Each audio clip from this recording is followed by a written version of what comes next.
One of the most memorable nights of the UFC's 2014 has come to an end, so that means it's time to recap it all, and I can't wait to do that. Hello again, everyone. I'm Ariel Helwani inside the Mandalay Bay Event Center alongside our very own Dave Doyle, and of course the man with the hat is here.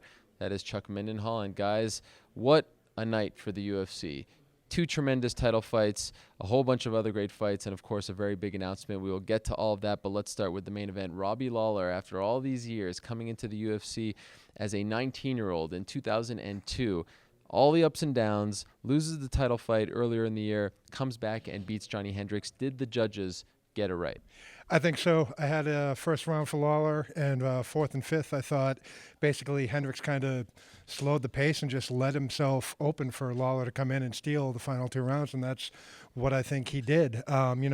Hendricks was really active in the second and third round, and then in the fourth, he just seemed kind of content to just sort of push him against the fence and not really do anything with it. So when Lawler came on late in the fourth, and especially in the fifth round, it was just enough to get it done. And I do think the judge who had a 49-46, I don't know about, but I think they got it right. What do you think, Chuck? Do you agree? Well, I had it 40. I had it the other way. I had a 48-47 for Hendricks. I gave all the middle rounds to Hendricks. So I thought the Lawler came out. He looked great in the first round. I thought he got that one. I definitely thought he got the fifth. He coasted. It was almost like I thought he was hurt in the third round. He wasn't throwing. I thought maybe he hurt his hand or something like that. He was just keeping him holstered. That's when Pat Miletich came in, kind of gave him like a little prompt speech right there, just saying, you got to let your hands go. And I thought he reacted. Fourth round was very close. That would be the one that's why it's not a robbery one way or another. The fourth round was close enough where you could see it either way. But what a great fight. Now we've had 10 rounds of these guys going at it, and you feel like at some point we may see 5 more.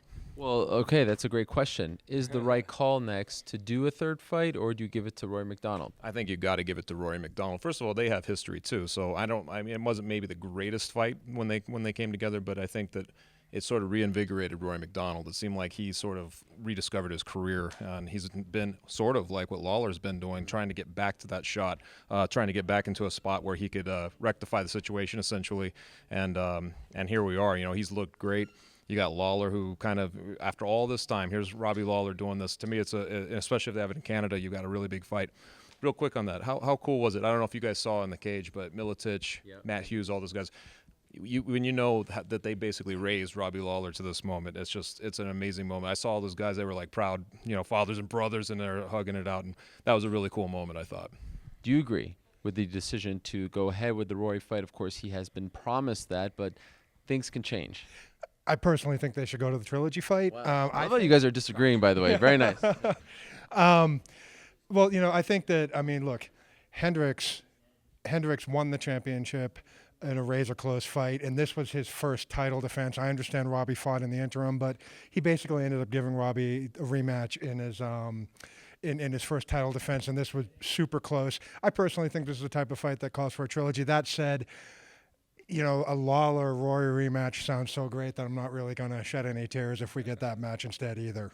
The end of the year is rapidly approaching, and on the MMA Beat in a few weeks, we'll talk about this, but you won't be there, so I want to ask you this question. I've been thinking a lot about who is the fighter of the year, and I find that to be a very tough question to answer this year. Last year, there were a lot of options. This year, not so much. But now that you see that Robbie Lawler won the belt, and he's coming off wins over both Jake Ellenberger and Matt Brown. Matt Brown, of course, was streaking at the time. Is he the guy? And then you consider the fact that he lost. And how many times in the history of the Fighter of the Year award has a guy won it with a loss on his record in the calendar year? It's very confusing, but just those 3 wins alone would probably seal it for him, right? I think off the top of my head, I think you go with Lawler. You're right. It is strange to have a fighter who lost a fight over the course of the year win it, but he beat the guy who he lost to, and he lost to that fight in a fight of the year, basically. If we're going to get to that, that's still my fight of the year, the first fight. But, there's also how many other guys at this level fought this many times this year. I know Donald Cerrone had a string of big wins, but it wasn't against anyone really of Dillashaw, I think, is probably the other one, right? Dillashaw is certainly a candidate, but so he beat Barao and he beat Joe Soto. So I think, Yeah, I think you can make a very strong case for Robbie as fighter of the year. Yeah, it's a fascinating topic. We'll talk about that in a few weeks. So let's move along now to the co-main event, or the co-headliner, as they were calling it here. Anthony Pettis comes back. With that term, huh? You're okay. I with think this? this one. I think this Just get one. two belts Yeah. So Anthony Pettis comes back after a super long layoff, and he is the first man to ever finish Gilbert Melendez in a fight. Does so in the second round. Looked very impressive. Looked like he didn't miss a beat. Dana White said yesterday, which caused some criticism, that he is the best pound for pound fighter in the world. What do you think of his performance? Dana's a prophet. I think we know.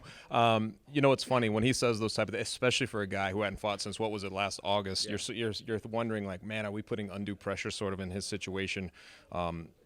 He's looked great. I think we just see him so few times, I think. But every time we see him, I know we were talking about a little bit of this on the preview show, but every time we see him, he just sort of drops everybody's jaws. Everybody sees him, and he's always doing something new in there. And I thought he was having to deal with some pretty heavy weather in this fight. I thought, he was taking some body shots that you could hear from press row, and they were really landing. And I thought it showed a little bit on his face and how he was fighting. Like, what can I do here to get this thing done?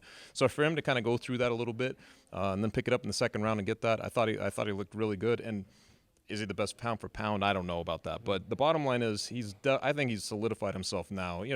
Melendez has been in there with a lot of good guys. 25 fights, his 26th fight, I think, tonight. Never been submitted, never been knocked out. And Pettis, who's one of the great finishers, especially at his weight, 155, was able to get it done. It's more of a tribute to him, and just how good he is, I think. And even talking to Ben Askren beforehand, I asked him, how does he win this fight? And he's like, anywhere he wants. And I think they really believe that. And I think after a while, after you see Pettis fight with some of these guys, you're like, well, maybe he can win anywhere. I think he's that well-rounded. He's truly must-see TV, Anthony Pettis is. I just hope that we get to see him 3 or 4 times in the next, 12 months or so. And now it kind of opens up this lightweight division. Okay, so he's back, and we can start getting some title fights going, finally. But who's the number one contender in your opinion? Khabib Nurmagomedov was here calling for the shot. He's not quite 100%. He says he'll be ready around April or May, which would sort of fall in line with Pettis. What do you think? What do you think they do with Anthony Pettis next? I think we sort of need to see how things play out with these big fights coming up over the next couple months. If Cerrone wins his next fight, I understand that Pettis already beat Cerrone, but Cerrone's on such a hot streak, and he's never going to really, it's kind of now or never for Donald Cerrone. So I think if he has an impressive win next time out, you have to consider him. But hard to deny Khabib, with as dominant as he's been in this division. If he goes out and wins his next fight, they're going to have a real decision to make. But I think one or the other. Let's not forget about Rafael dos Anjos, who's fighting next weekend against Nate Diaz, right? Who he he's beat. pretty good too. He beat Cerrone, but Khabib beat dos Anjos. So there's no real right answer here. No, there really isn't. So I think we're really in just a wait and see kind of position, and thank God Pettis came out of this without getting injured. Yeah, and I really feel like mentioning how classy Gilbert Melendez was in his post-fight comments, just saying, he was the better man, he made me feel old, but just, always been a pleasure to deal with, and I really loved what he said. Just no excuses, just got beat by a better man. Let's move along to the rest of the card. Of course, you had Todd Duffy coming back with a great finish. Travis Brown getting a big win for not only himself, but his new team, Glendale Fighting Club, getting a non-Ronda Rousey win. Tony Ferguson, Uriah Faber had a controversial win. He had a great finish from Raquel Pennington, Sergio Pettis. Anything else stick out that you want to touch on before we get to the other news? I mean, it's hard not to like the Josh Salmon thing, what happened in that. Of course.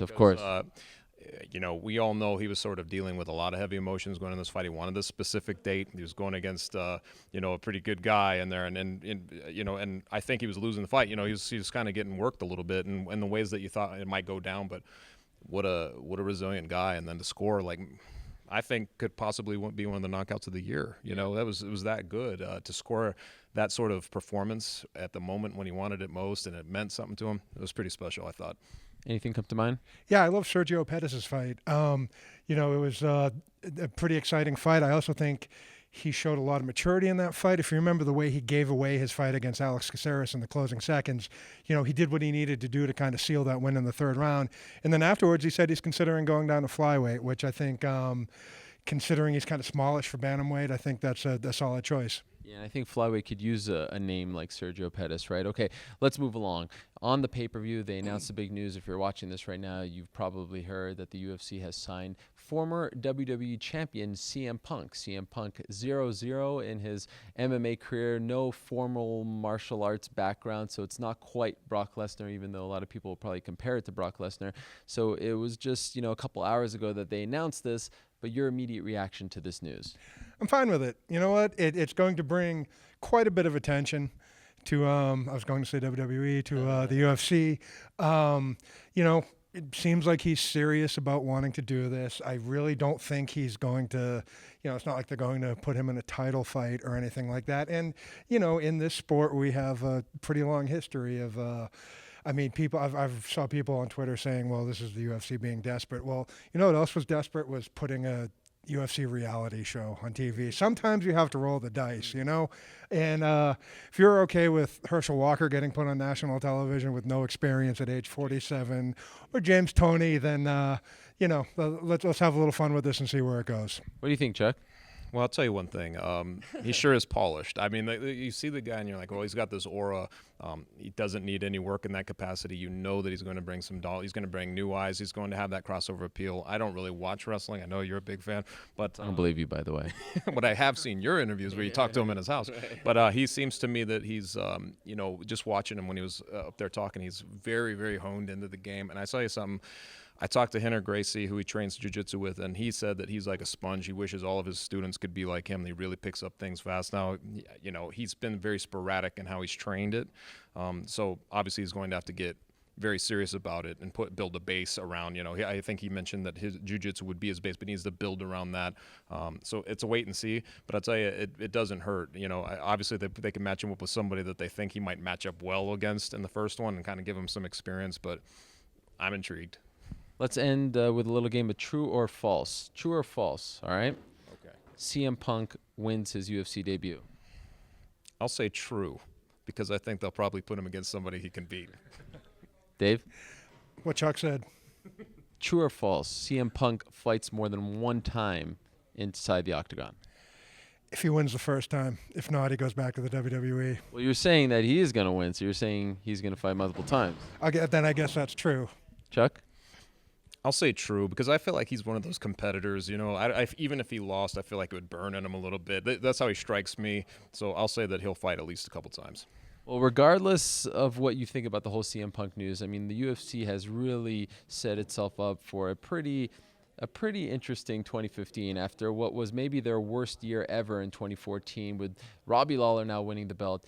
I was going to say Sergio Pettis, Anthony Pettis coming back looking great. Sergio Pettis is in the mix, and of course CM Punk being signed tonight. UFC 181 goes down as one of the more significant cards of the year. It happens at the end of the year, and when you look at what's going on in January and February for the UFC and you couple what happened here tonight, hopefully 2015 will be the complete opposite of 2014.